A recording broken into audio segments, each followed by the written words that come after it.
Hello learners, welcome to alposhiki.com। আজকের টিউটোরিয়ালে আমরা মূলত স্মার্ট অবজেক্ট নিয়ে আলোচনা করব।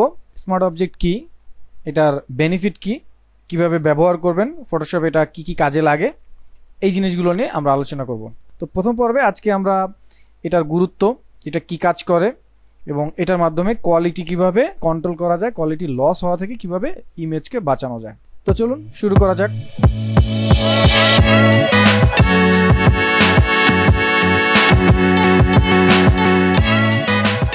প্রথমে আমরা স্মার্ট অবজেক্ট কি এবং এর বেনিফিট কি এটা সম্পর্কে একটু ধারণা নিয়ে নিই। তো আপনারা অ্যাডোবির ওয়েবসাইটে আসলে স্মার্ট অবজেক্ট লিখে যদি সার্চ করেন তাহলে একটা ব্লগ পেয়ে যাবেন। আমি এখানে স্মার্ট অবজেক্ট লিখে সার্চ দেওয়ার পরে যেই জিনিসটা পেলাম সেটাই আপনাদের সাথে শেয়ার করতেছি। তো অ্যাকচুয়ালি স্মার্ট অবজেক্টটা কি? তো স্মার্ট অবজেক্টটা অ্যাকচুয়ালি হচ্ছে আমাদের যেই রাস্টার এবং ভেক্টর ইমেজ আছে সেই রাস্টার এবং ভেক্টর ইমেজের যেই ডেটা আছে এই ডেটাকে কন্টেইন করে বা সংরক্ষণ করে থাকে। তো এটা এক ধরনের layer smart object. That means হচ্ছে আমাদের যে বেসিক বা নর্মাল যে ফটোশপের যে লেয়ারগুলো থাকে সেই রকম লেয়ারেরই একটা টাইপস হচ্ছে স্মার্ট অবজেক্টের লেয়ার। তো এটা নর্মালি রাস্টার অথবা ভেক্টর যে ইমেজ আমাদের যে ইলাস্ট্রেটরে বা ফটোশপের যেই ইমেজগুলো আছে সেই ইমেজের ডেটাগুলো আসলে এটা সংরক্ষণ করে থাকে। তো এখানে তেমনটাই আসলে বলা আছে, ফটোশপ ইলাস্ট্রেটরের ফাইল যে ফাইলগুলো আছে সেই ফাইলগুলো আসলে এখানে ডেটাগুলো সংরক্ষণ করে। তো এটা আসলে আমাদের ডিজাইনের মধ্যে যে ক্যারেক্টারিস্টিক্স মানে অরিজিনাল যে ক্যারেক্টারিস্টিক্স আছে এইটাকে আসলে কি করে প্রিজার্ভ করে। আমাদের অরিজিনাল যে ইমেজের সোর্স আছে সেই সোর্সের মধ্যে এইটার যে গুণাবলী যা কিছু আছে সব কিছু এটা কি করে প্রিজার্ভ করে। আর এইটা প্রিজার্ভ করা অবস্থায় আপনি যত কিছু এডিট করেন কোনো ধরনের সমস্যা নেই। তো এতে করে হচ্ছে আপনার ইমেজে কোনো সমস্যা বা প্রবলেম ক্রিয়েট হয় না। তো মূলত এটার আসলে অরিজিনাল বেনিফিটগুলো কি? তো এটার মূলত অরিজিনাল বেনিফিট হচ্ছে এইটা নন ডিস্ট্রাকটিভ। যখন আপনি কোনো ইমেজকে ট্রান্সফর্ম বা কোনো এলিমেন্ট বা অবজেক্টে যখন ট্রান্সফর্ম করবেন তখন এটা আসলে নন ডিস্ট্রাকটিভ হিসাবে থাকে বা নন ডিস্ট্রাকটিভ পারফর্ম করে। দ্যাট মিনস হচ্ছে এইটার আসলে মানে কোনো ধরনের কোয়ালিটি লেস এটার মধ্যে হয় না, সোজা বাংলা। তাতে যদি আপনি হচ্ছে স্কেল করেন, রোটেট করেন, স্কিউ করেন, ডিস্টর্ট করেন, পার্সপেক্টিভ যাই করেন, কোনো ধরনের এই মানে ডিস্ট্রাকটিভ বিষয়টা এটার মধ্যে আসবে না। মানে কোনো ধরনের কোয়ালিটি এবং অরিজিনাল ইমেজেস যে ডেটা আছে সেটা আসলে কোনো ধরনের লস হবে না বা কোনো ধরনের ঝামেলা বা ইফেক্ট এটার উপরে পড়বে না। এরপর আমরা চাইলে এটার মাধ্যমে ইলাস্ট্রেটরের যে আর্টওয়ার্কগুলো আছে সেই আর্টওয়ার্কগুলো একই সাথে ফটোশপে মানে রাস্টারাইজ লেয়ারে কনভার্ট করে লিঙ্ক করে কাজ করতে পারি। অনেক ডিজাইন আছে যেটা ভেক্টরে বা ইলাস্ট্রেটরে খুব ভালো করা যায়, আবার সেটা আবার আমার ফটোশপে ইউজ করতে হয়। তো বারবার যাওয়া আসা এই ঝামেলাটা আমরা চাইলে এই স্মার্ট অবজেক্টের মাধ্যমে রিডিউস করতে পারি। তারপর ফিল্টারিংয়ের ক্ষেত্রে এটা নন ডিস্ট্রাকটিভ হয় ফিল্টারিংয়ের ব্যবহারের ক্ষেত্রে। তারপর এটা স্মার্ট অবজেক্ট অটোমেটিক্যালি আপডেট হয়, মানে আপনি যদি লিঙ্ক করে রাখেন তাহলে এক জায়গায় কাজ করবেন, বাকি যেই জায়গায় লিঙ্ক করা থাকবে সব জায়গায় অটো আপডেট হয়ে যাবে। তো এরকম অনেক ভেরিয়াস টাইপসের আপনি এটা বেনিফিট পাবেন, যেই বেনিফিটের কারণে আমরা এই স্মার্ট অবজেক্টের ব্যবহারটা ফটোশপে খুব বেশি করে থাকি। এখন আমরা এটা প্র্যাকটিক্যালি দেখবো যে এটা সেটা কিভাবে কাজ করতেছে। তো সিম্পলি বোঝার জন্য আমি এখান থেকে একটা ইমেজ নিয়ে আসতেছি। প্রথমে এখান থেকে আমি একটা ওয়েডিং ফটোগ্রাফির একটা ইমেজ নিয়ে আসলাম। তো এই যে ইমেজটা আছে এই ইমেজটা আমরা যখন প্লেস করে আনি তখন নর্মালি এটা একটা ব্যাকগ্রাউন্ড হিসেবে চলে আসে, নর্মালি এরকমটা থাকে। কিন্তু যখন আমরা বাইরে থেকে কোনো ইমেজ নিয়ে আসি, যেমন এটার উপরে আমি যদি আর একটা ইমেজ নিয়ে আসি, সাপোজ এইটার উপরে একটা লোগো নিয়ে আসলাম। তো যখন এই লোগোটা আমি বাইরে থেকে নিয়ে আসলাম একটা ডকুমেন্টের উপরে অথবা একটা আর্টওয়ার্কের উপরে, এন্টার করে দেওয়ার সাথে সাথে একটু খেয়াল করবেন আমার যে নর্মাল লেয়ারের প্যানেলটা আছে এটা যদি আমি একটু আলাদা করে আপনাদের দেখানোর চেষ্টা করি। সো আমি একটু জুম করে আপনাদের জন্য দেখাচ্ছি, খেয়াল করেন। সো দেখেন এখানে আমাদের যে নর্মাল লেয়ার আছে সেই লেয়ারটার মতো কিন্তু এটা না, এটার কর্নারে একটা স্পেশাল একটা আইকন দেখা যায়। এই আইকনটা আসলে স্মার্ট অবজেক্টের আইকন। আমরা যখন লেয়ার ফিল্টার করি তখন কিন্তু আমাদের এই যে লেয়ার ফিল্টারে এখানে বিভিন্ন ধরনের ফিল্টারিং অপশন আছে, তার মধ্যে একটা আছে স্মার্ট অবজেক্ট। যতগুলো স্মার্ট অবজেক্ট থাকবে আপনি ফিল্টারিং করে বের করতে পারবেন। তো এটাই হচ্ছে সেই স্মার্ট অবজেক্টের আইকন। তো নর্মাল যে লেয়ারগুলো থাকে, নর্মালি আমি যদি আরেকটা লেয়ার নিই, দেখেন ভিতর থেকে লেয়ার নিলে এটা কিন্তু স্মার্ট অবজেক্টের যে আইকনটা থাকে সেটা আসে না বা থাকে না।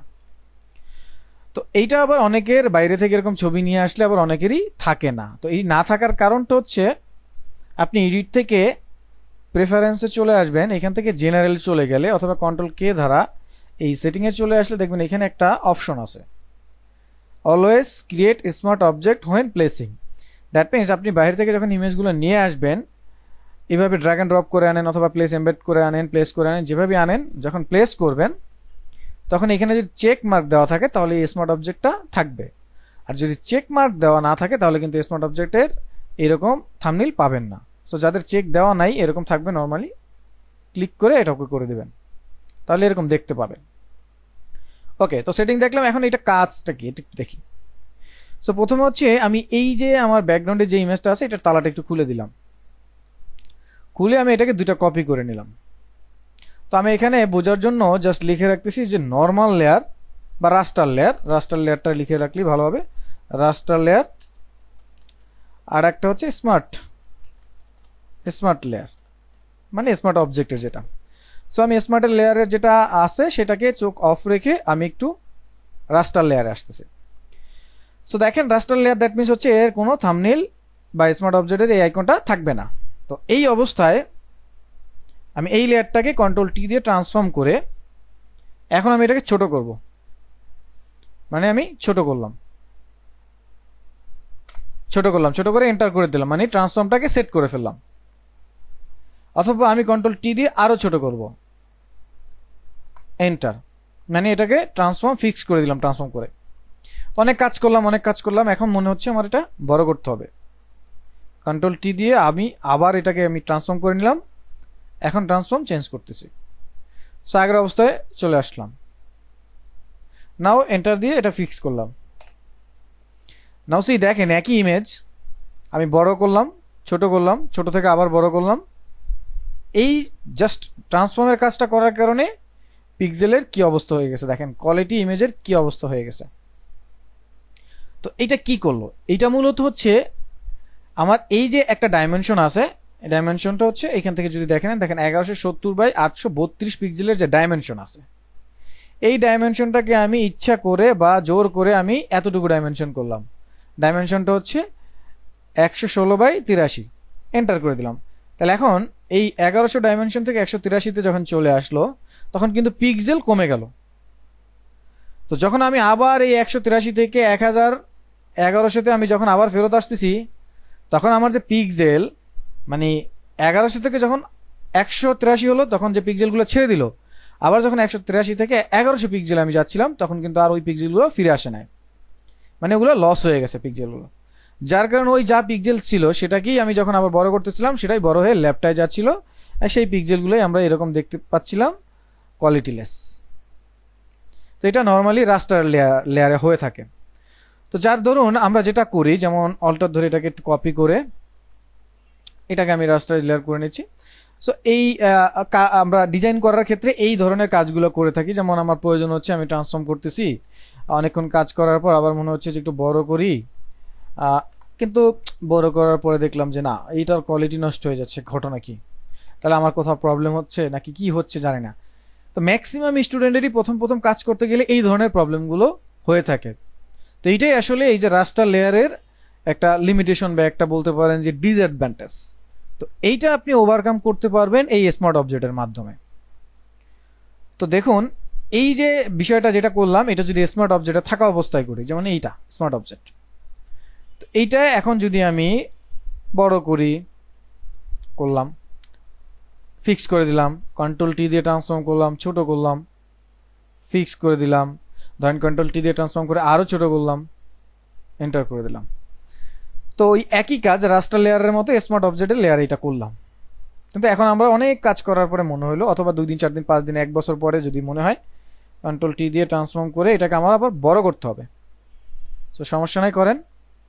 এইটার কোয়ালিটি যেমন আছে ঠিক 5 বছর না 100 বছর পরেও ঠিক একই পাবেন যদি এটা স্মার্ট অবজেক্টে থাকে। তো স্মার্ট অবজেক্ট কি করে, ওই যে বললাম যে স্মার্ট অবজেক্ট আসলে এটার মধ্যে যে কন্টেন্টটা থাকে বা ডেটাটা থাকে ইমেজের, সেটা সংরক্ষণ করে রাখে, সেটা ছাড়েও না, আবার বাইরে থেকে কিছু পিক্সেল বা ডেটা নেয়ও না, মানে এর মধ্যে যা আছে সেটাকেই কাইন্ড অফ লক করে রাখে। মানে আপনি একটা ব্যাগের মধ্যে বা একটা বস্তার মধ্যে দিয়ে বস্তাটাকে বেঁধে দিলেন, এখন ওই বস্তা থেকে কিছু বের হবে না, ওই বস্তার মধ্যে আপনি কিছু ভরবেনও না, অ্যাজ লাইক সেরকমই।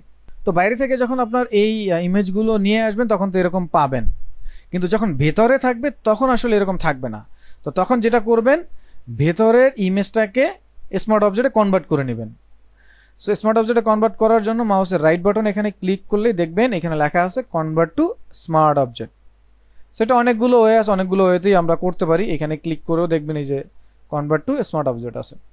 সো রাইট ক্লিক করেন, স্মার্ট অবজেক্ট কনভার্ট করে দেন, কনভার্ট করে দিলাম। এখন আমি এই ইমেজটাকে আবার কন্ট্রোল টি দিয়ে ট্রান্সফর্ম করলাম, এন্টার করলাম, কন্ট্রোল টি দিয়ে ট্রান্সফর্ম করলাম, আরো ছোট করে দিলাম, এইবার কন্ট্রোল টি দিয়ে ট্রান্সফর্ম করে বড় করে নিয়ে আসবো। সো নাও সি দেখেন এইটার কিন্তু কোনো ধরনের কোয়ালিটি লস হয় নাই বা কোনো ধরনের পিক্সেল নষ্ট হয় না, যা আছে ঠিক তেমনই। তো এটা কি করলো, এটা হচ্ছে ওর যে ডাইমেনশন ছিল সেই ডাইমেনশনে পিক্সেলটাকে লক করে ফেলছে। এখন আপনি এটাকে ছোট বড় যা ইচ্ছা তাই করেন, কোনো সমস্যা নেই, আপনার পিক্সেল কোনো ঝামেলা হবে না, ঠিক আছে। তো নর্মালি যখন আপনার কাজ করতে হবে, মানে আপনি যে কোনো টুলস দিয়ে যখন কাজ করতে যাবেন তখন কিন্তু এই স্মার্ট অবজেক্টের উপরে কাজ করা পসিবল না, কারণ পিক্সেল যেহেতু লক করা আছে, আর পিক্সেল না পেলে ফটোশপ কাজ করে না। তো সেই ক্ষেত্রে আপনি ক্লিক করার সাথে সাথে দেখবেন একটা সাউন্ড বিপ করবে, একটা ওয়ার্নিং দিবে, তো সেখানে লেখা থাকবে rasterise the smart object. So okay করে দিলে এটা রাস্টারাইজ হয়ে যাবে। আর যদি ওকে না করে যেখানে লেখা আছে সেখানে রাইট ক্লিক করেও যদি এখানে রাস্টারাইজ লেয়ার করেন তাও এটা রাস্টারাইজ হয়ে যাবে। সো রাস্টারাইজ হয়ে গেল। তো রাস্টারাইজ করার সময় আপনাকে একটা জিনিস মাথায় রাখতে হবে, সেটা হচ্ছে আমার যে ডাইমেনশন আছে এই ডাইমেনশনটা যেখানে আছে ঠিক সেখানে রেখে আমি কাজ টাজ করবো, মানে এডিটের কাজ যা লাগবে তাই করব।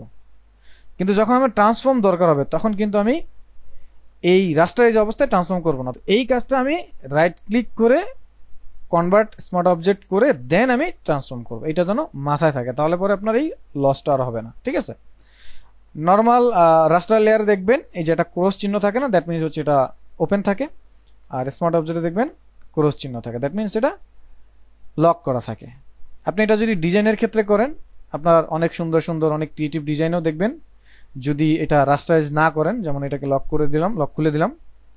সো আমি এটাকে যদি কন্ট্রোল টি দিয়ে ট্রান্সফর্ম করি, দেখেন যে আমার ডিজাইনের সুবিধার্থে এরকম মনে হলো যে একটা এরকম থাকবে, ধরেন আরেকটা আমি কন্ট্রোল যে দিয়ে কপি করলাম, দেন এটাকে একটু বড় করে দিচ্ছি সাপোজ। তো নাও সি দেখেন একটা কিন্তু ঠিক আছে, আর একটা ঘোলা হয়ে গেল, দেখেন ঘোলা হয়ে গেল, ঠিক আছে। তো এইটাকে রোধ করার জন্য যেটা করবেন, স্মার্ট অবজেক্ট দেন কন্ট্রোল টি দিয়ে ট্রান্সফর্ম করেন, কোনো ধরনের সমস্যা নাই, যা ইচ্ছা তাই করেন, ঠিক আছে। তো এটা হচ্ছে স্মার্ট অবজেক্টের বেনিফিট। স্মার্ট অবজেক্টের প্রথম যে ব্যবহারটা, কোয়ালিটি ঠিক রেখে লস যাতে না হয় সেইভাবে ইমেজে ট্রান্সফর্ম করতে পারবেন।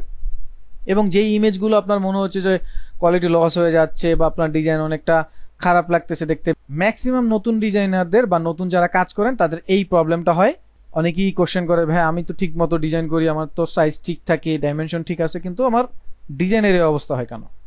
সো যাদের ডিজাইনের এই অবস্থা হয় তাদের আসলে প্রবলেমটা এই স্মার্ট অবজেক্ট না থাকার কারণে, রাস্টারাইজ লেয়ার থাকলে এই ধরনের প্রবলেম হয়।